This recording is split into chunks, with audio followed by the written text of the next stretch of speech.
Welcome to my YouTube channel studyship with Kriti 2 and आज के video में हम बात करने वाले हैं BA honours third semester students के बारे में। So if you are the one you should watch this video. ठीक है, मैं आगे नहीं लिख रही हूँ, it is for pol science honours. पहली बात ये वीडियो उनके लिए जो एकदम से स्टार्टिंग कर रहे हैं अपनी प्रिपरेशन के इन द बिगनिंग, जो आपको बातें पता होनी चाहिए। I know that you people always run to YouTube only when you have your exam, but कभी कभी बीच में भी चेकआउट कर लेना चाहिए क्योंकि कुछ यूजफुल एडवाइस हो सकती है यहाँ पे। चलिए वीडियो शुरू करने से पहले सिर्फ इतना बताना चाहती हूँ कि you can also connect with me on my Instagram, there I share some valuable content and also I am providing live classes for first semester students and third semester students. तो अगर आप इंटरेस्टेड हैं you can just text me on the given number in description box and let's get started with today's video. Third semester की बात कर लेते हैं BA political science honours students के लिए। तो यार इस बार आपका सिलेबस है बड़ा, so I thought that let me help you all if you are struggling with that कि आपको क्या बुक्स रेफर करनी है, किस तरीके से आगे पढ़ना है। This is something that I am gonna help you.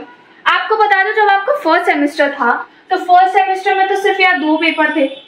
ठीक है, एक तो अंडरस्टैंडिंग पॉलिटिकल थ्योरी, एक CGD constitution government of India. ठीक है, और फिर आपका सेकेंड सेमेस्टर आया उसमें भी 2 ही पेपर थे। तो एक तो आपका political theory concepts and debates था और दूसरा पेपर था that was mainly about the constitution process and all. ठीक है, मैं इस पेपर का अक्सर नाम भूल जाती हूँ इसलिए मैं ज्यादा एम्फसाइज नहीं कर रही हूँ। अभी हम थर्ड सेमेस्टर की बात करते हैं। तो थर्ड सेमेस्टर में ना आपके 3 पेपर हैं, 3 कोर पेपर है, इनफैक्ट आगे चल के 4 भी होंगे, तो you have to deal with it.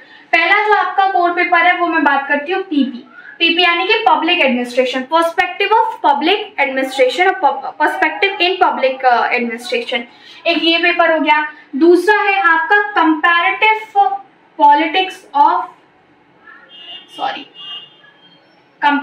Government politics, CGP. ठीक है, comparative government politics. And third आपका आता है आईआर यानी कि international relation.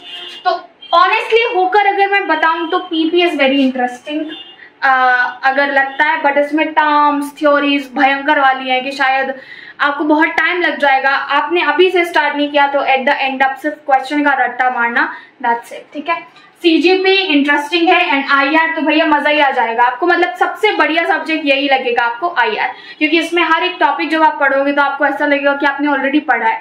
World war second देखोगे, वर्ल्ड वॉर फर्स्ट देखोगे, फिर आप सारे एजेंसीज पढ़ोगे, यूनाइटेड नेशन के बारे में पढ़ोगे and there is actually lot of material to study in it. So इनको पढ़ना कैसे है, देखो मैंने इसमें देखा था तकरीबन 4 यूनिट्स ईच में है and there is lot that you need to cover. Most importantly जब हम पॉलिटिकल साइंस ऑनर्स की बात करते हैं तो ये जरूरी है कि आप स्टार्टिंग से सही से पढ़े, वरना लास्ट में सिर्फ आपको लास्ट ईयर पेपर्स ही देखने होते हैं। मैं कभी भी सजेस्ट नहीं करती हूँ, या ना ही मैं यहाँ पे कोई बुक सजेस्ट कर रही हूँ, बट 2 बुक के नेम है जो मैं डिस्क्रिप्शन बॉक्स में डाल दूंगी और कमेंट सेक्शन में कर दूंगी। आप मेरा फ्री टेलीग्राम जो ग्रुप है वो ज्वाइन कर सकते हो, which I created for pol science honours students. तो आप वहां पे मैं शेयर करूंगी, आप उन बुक्स को रेफर कर सकते हो। बहुत डिटेल में है but you will get it. These are the referred books, चाहे आप ड्यू एसओएल से हो या फिर रेगुलर से हो या फिर ड्यू से ना भी हो, और ये सब्जेक्ट्स आपके आते हैं तो पक्का आपके लिए ये होने वाला है। ठीक है, सो एक टॉड रोडमैन करके है, I didn't remember the name because इनके नाम थोड़े से कॉम्प्लिकेटेड होते हैं एंड मैंने उतनी रेफर भी नहीं की है, बट मैं आपको वो बुक सजेस्ट कर दूंगी। So what I'm trying to say is that you should go for the topic public administration वाला जो टॉपिक है यूपीएससी से रिलेटेड बहुत सारे इसके आर्टिकल्स मिल जाएंगे वाइसो, क्योंकि ये बहुत ज्यादा इंपॉर्टेंट है if one is preparing for UPSC. तो if you are looking for कि यार पीपी के आपको नोट्स मिल जाए, इंटरनेट पे देखो आपको आराम से मिल जाएंगे। ठीक है, अब बात करते हैं सीजीपी की। तो सीजीपी के नोट्स मिलना इतना आसान नहीं है, बट स्टिल अगर आप सब टॉपिक वाइज सर्च करोगे तो आपको इसके लिए मिल जाएंगे। जितना मुझे मिलता है वो मैं सजेस्ट कर दूंगी। हालांकि मुझे इसके लिए एक बुक मिली है which I love to refer to you people, तो आप वो एक बार चेकआउट कर सकते हो। आईआर इंटरनेशनल रिलेशन, इसके तो सब टॉपिक्स के आर्टिकल्स देखो, 1 क्या 1000 आर्टिकल मिलेंगे। It is just that you need to select by yourself. तो सबसे पहले एक बात याद रखना, अगर कोई भी इनमें से पेपर शुरू कर रहे हो तो सबसे पहले उसके अकॉर्डिंग करना कि आपको एक पूरा यूनिट कवर उसका करना है, then only you will go for the other. क्योंकि एक साथ 3 थ्योरी सब्जेक्ट नहीं लेके चले जा सकते, दिमाग खराब हो जाता है, as far as I know and as far as I did. So it's my humble suggestion to you people, just go for the topics which you can understand. इन तीनों में से जो समझ में आता है पहले तो वो वाला पेपर उठा एंड लग करके उसी को पढ़ना। पॉल साइंस में और ग्रेजुएशन लेवल पे आपको ज्यादा नहीं पढ़ना होता है, ज्यादा समझना होता है, और समझना तभी आ सकता है जब आप फोकस होके रीडिंग करोगे। तो मेरे अकॉर्डिंग तो यार रीडिंग इज द की। जिसकी रीडिंग अच्छी नहीं है वो गया मात, वो मतलब ज्यादा नहीं सीख पाएगा। It is very true.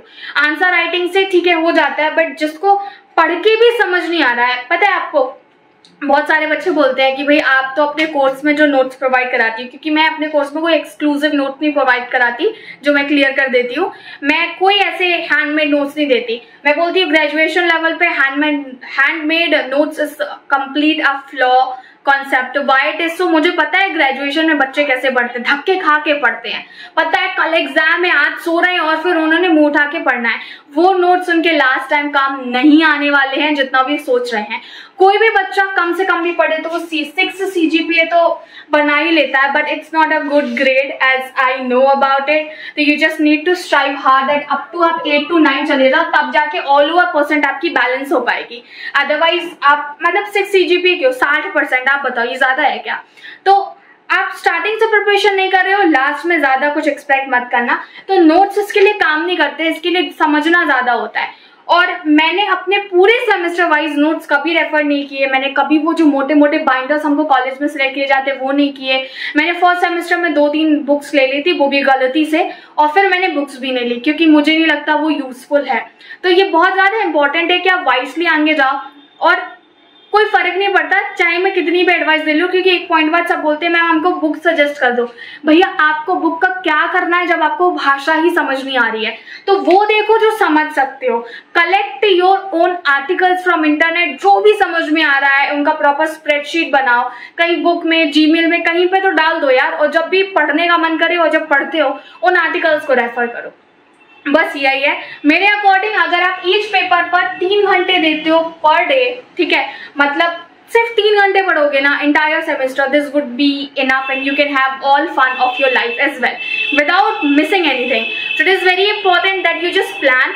In case you want to know any other advice, I would love to help you people in this regard. I'm so sorry for this background noise. As usual, this is evening time and we are making this video as we are running late as usual. So hit the like button, share this video. अगर आप third semester का हमारा class join करना चाहते हैं तो आप हमें बता सकते हैं, और डिस्क्रिप्शन बॉक्स में जो व्हाट्सएप नंबर है वहाँ पे टेक्स्ट लीव कर सकते हो। 16 अगस्त को हमने क्लास शुरू कर दी थी, अभी चल रही है। ऑनेस्टली कहूँ तो मुझे तो मजा आ रहा है। Now I don't force students, if they want to join, otherwise there isn't any problem with it. So totally fine. Why so? क्योंकि अगर आप आ भी गए बैच में और आपने नहीं अच्छे से पढ़ा तो दुख मुझे होगा। इसलिए स्टार्टिंग से ही सोच समझ के मैं स्टूडेंट्स को लेती हूँ कि अब टिक पाएगा या नहीं टिक पाएगा। अगर मुझे लगता है नहीं टिक पाएगा तो मैं ज्यादा नहीं बोलती हूँ। सो it is very clear from my side. Hit the like button, share this video and subscribe to Shivir Kati 2 for more such kind of video content। मिलेंगे हमारे अगली वीडियो में। Bye bye for now.